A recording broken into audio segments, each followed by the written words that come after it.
Hi everyone, I'm Chris, and I am trying to show you how you can use tarot cards to get out of writer's block. I'm using right now for, this is Gay Pride Month in June of 2021, and I am using the Gay Tarot deck, so we're writing a gay story. I don't know, it's a deck that I'm not exactly familiar with, but we're going to give it a try and see what happens. It's by Bursten and Antonella Platano. I have a notebook of spreads here from the karmastartarot.com, and I've rearranged them just because I like to work with casts first, and now we're getting into the opening scenes and stuff now that we have the characters.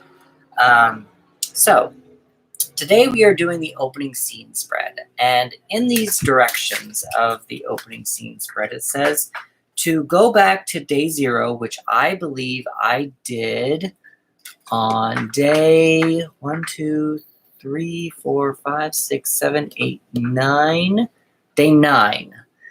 And it says to actually shuffle the cards. We're going to get rid of the climax card. The first, I'll show you these. So the first card that we did was the 2 of Swords. That is the beginning. The middle is the 10 of Wands, and the end is the 6 of Pentacles. Then we've got A and B. The first theme is the 6 of Wands, and the end theme is the Fool. So that's what she's saying. On this, we have our character. His name is Sage, and he's trying to come out of the closet. We have what I've done, or what she's told us to do here, is have this spread out and shuffle, and think about what's just see what comes up as you're shuffling, and go from there. So we are going to do that. We're just going to shuffle and see if we get any subconscious looks in this deck. Oh, and I will be putting these pictures of these spreads on my Instagram and my blog so that you guys can actually see what I'm seeing. And if you guys happen to interpret something different, that's all the power to you. Don't worry about it. And also, if this actually ignites unlocks some writer's block for you, have at it. I'm not copywriting this thing. If it works for you, go for it. I'm just wanting to show how tarot cards can help you unblock some creativity. So right now we're looking at this, and this kind of goes for what we've already got, what we've kind of come up with. The 2 of Swords is him trying to make a decision. It's blocked. He needs to make a decision. The 10 of Wands, he's carrying the world on his shoulders. Obviously, he's trying to come out of the closet. And the 6 of Pentacles, he's either going to be receiving something or giving something. And I think I wanted him to be the banker, but we'll see how the rest of these spreads go, and we'll go from there. So we've got a minute. I'm just trying to give them a really good spread, really good shuffle here. And then we are going to take a look at what this is. So our opening scene. What is Sage doing in the opening scene of our story?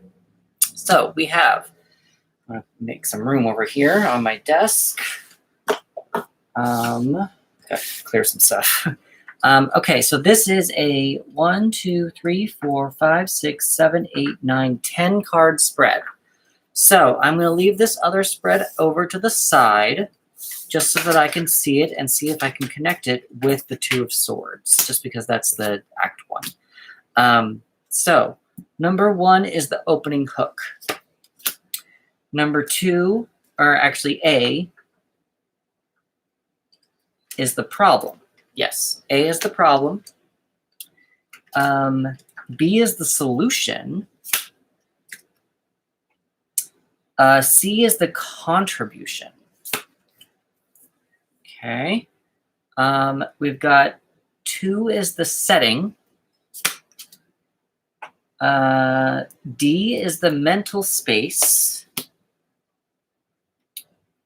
E is the physical.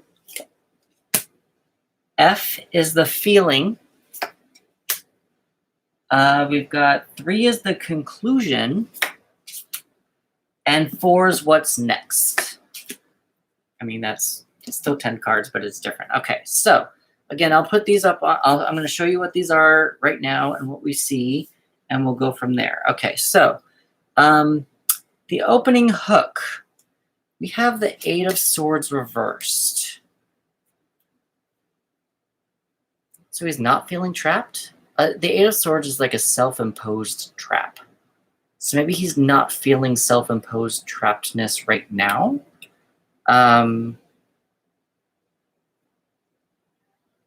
Or he's just escaped some sort of self-imposed trap. Maybe he's just left his job. One of his jobs, Sage is a nomad. He likes to move and he likes to move around. So maybe he's felt trapped at his older job, or at one of his previous jobs. So maybe he's just gotten out of that. So maybe that's kind of a good starting point to kind of start off the story. A is the problem. We have the 5 of Wands blocked. I think he doesn't think he has a problem. 5s are very all about conflict and also about passions. And obviously he's not conflicted about his passions. I feel like he thinks he doesn't need to work on his passions. That's kind of what I'm getting out of that. The solution spread is the Chariot, and it's a card that's on its side. And when it's, for me, the Chariot, the title is on the left. And I think I've decided, if I remember correctly from a previous video, I think I decided that when this card is on the left, it's not reversed. But when this is on the right, it is reversed, if I remember correctly. So it's not reversed, which means the solution is for him to move forward. That's just the Chariot. Get the next thing. Move on to the next thing. That's his solution. He just wants to move on to the next job, which is easy because he's got 2 friends that are giving him jobs and multiple chances. So then we've got the contribution, which is C. This is the Youth of Swords. This is actually kind of makes sense. Youth is like the page. He's learning, which means he's starting something new. This is also a signifier for his younger brother, that seems to have a mouth on him that we haven't quite learned more about him yet. But that's just something to keep in mind. So right now, the Youth of Swords, he's learning something new. He's got some new thoughts, and he's being that's kind of where he's being a messenger, a page. He's being a personal assistant, something. He's just kind of going on to the next thing, some job to keep him going. Setting is number 2. Ooh. Got the Priest. I think, I'm not going to say this is a temple or religion place. I'm actually interpreting this more as like a small conservative town. Maybe that is greatly influenced by Christianity or something that people don't think that gays should get married or anything like that. Also with the Priest, it's kind of like the Hierophant, and the Hierophant is like a teacher. So maybe there is a priest or a bishop, depends upon what religion you adhere to. So maybe there is a religious figure that is looked upon in this small town. And that's kind of what I'm getting out of this. So I think that this person has a lot of clout in the small town, is what I'm kind of getting out of that. D is the mental space. You have the 9 of Cups. And that's like a very emotions are fine card. He's not growing. He's very happy. Although the first thing that came to my mind when I saw this card was like ignoring. I feel like he's ignoring his feelings and kind of like thinks he's happy. Maybe he's happy because he's moving on to the next job. Maybe it's not even about him coming out yet.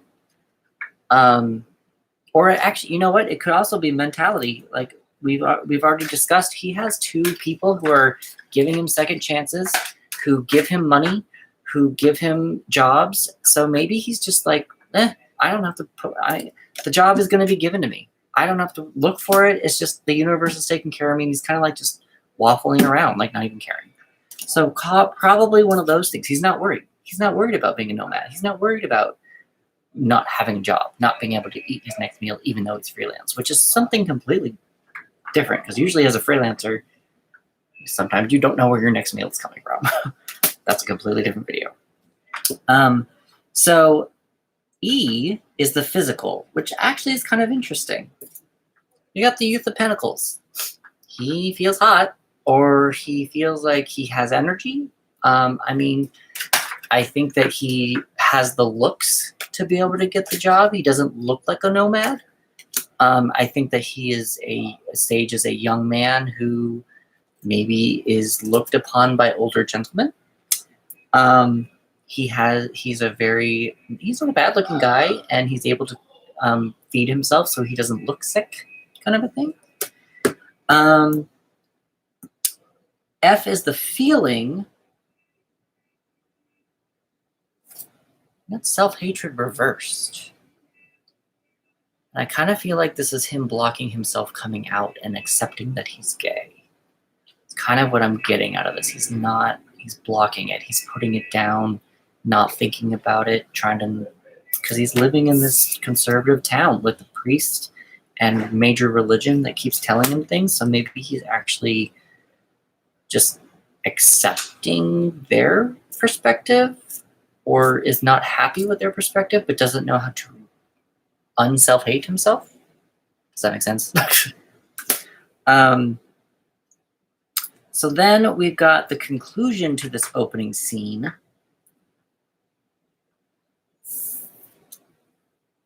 Nine of Swords. Nine of Swords is like a nightmare card, keeping you up at night.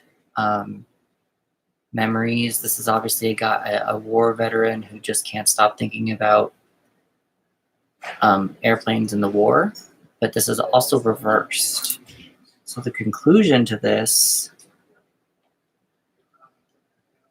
I mean, maybe he's been dealing with all this, like these emotions, and that he's going to be giving it to him, and maybe because his two friends that had money are telling him no. Now he's the conclusion could be he's still doing that, and that's just, now we know who Sage is, and now we know where his mental space is. We know that he is just not living up to life as it truly is, kind of thing. And what comes next is number 4. Wow. So we got the Ten of Swords. So something's dying. Something is going to devastate him.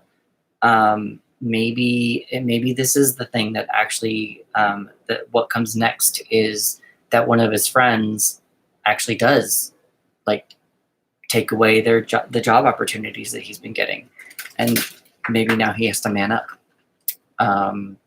That's something to at least think about.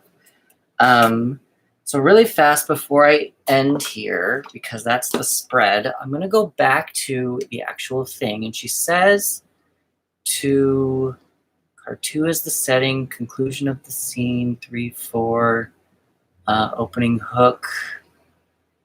Ready for this opening scene, starting point. When you draw the top card, now overly complicate things, sometimes overly. At this point, you should get characters developed, interacting with them. Are you ready for this? Okay. So that's kind of my opening scene, but we're going to do kind of an opening scene B, I guess you can call it. She's got on her website here, she says that when we look at yesterday's spread, that's the 2 of Wands, or 2 of Swords, the 10 of Wands, the 6 of Pentacles, that kind of stuff. We looked at the beginning, middle, and end, and the themes that connected each act. So let's get rid of the climax, like what we did.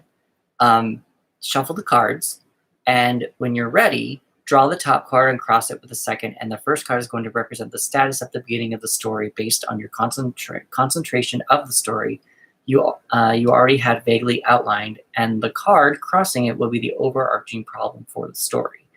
If you want to add more depth, look at the numbers again and combine and reducing single digits, which I can go for. I think I've done that for you guys on another one, but I'm not going to waste the time to do it on this video. We already kind of know what the starting point is, though. We know that Sage is, we don't really need to do this. I feel like the starting point and the problem is Sage kind of being one of those gays that can have everything given to him and kind of hide the self-hatred. That's kind of what I'm getting out of it. I don't think that we need to necessarily start this. I mean, or do that one. But just to show you guys what it would be, just pretend I'm just going to use the next 2 cards off the top of the deck after this. It would have come first, but we're going to try this. So in the opening scene, if we wanted to do this a little bit differently, we could say the starting point, we have the 7 of Swords, and the problem is the 6 of Cups, and this is toward the right. Oh, maybe I messed it up. The Chariot, if it's toward the left, it's reversed, and the Priest is actually toward the left, so it's reversed. So this is the Cups, so this is toward the right. So maybe he's actually this is the 6 of Cups. And so what we've already discussed in here is so this is what we've discussed with the 8 of Swords already. We have that there's a mental space, he feels trapped, or maybe he doesn't feel trapped is what we're thinking of, because he's got 2 guys who keep giving him money, keep giving him opportunities. So he doesn't feel trapped, but he just keeps going from job to job to job. He's kind of like living life.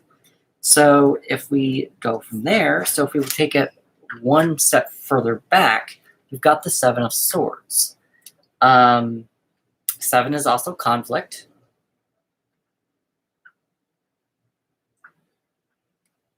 I think it's blocked. Maybe he doesn't know that he's doing something wrong. In the job, we can actually maybe show him getting fired. Maybe he's ignoring, maybe he thinks he's better than what the job actually is, kind of a thing. And then the problem is the 6 of Cups. Now, I'm going to go a little weird with this. The problem, is he sleeping with another assistant? Maybe it comes out that he's sleeping with another assistant, and that's against company guidelines, so then that's what gets him fired. He thinks it's all cool. He thinks he's not trapped. He won't get trapped, and then he does get trapped because he did something big, and that's kind of why he maybe he needs to be big enough, and that's why his money people leave him alone. So that's just kind of an example. I'm going to leave the spread and the link in the description so that you can kind of see, and I will also take a picture of these and put them on my website and my Instagram. Until next time, day 12, where we will be making a problem. So see you next time.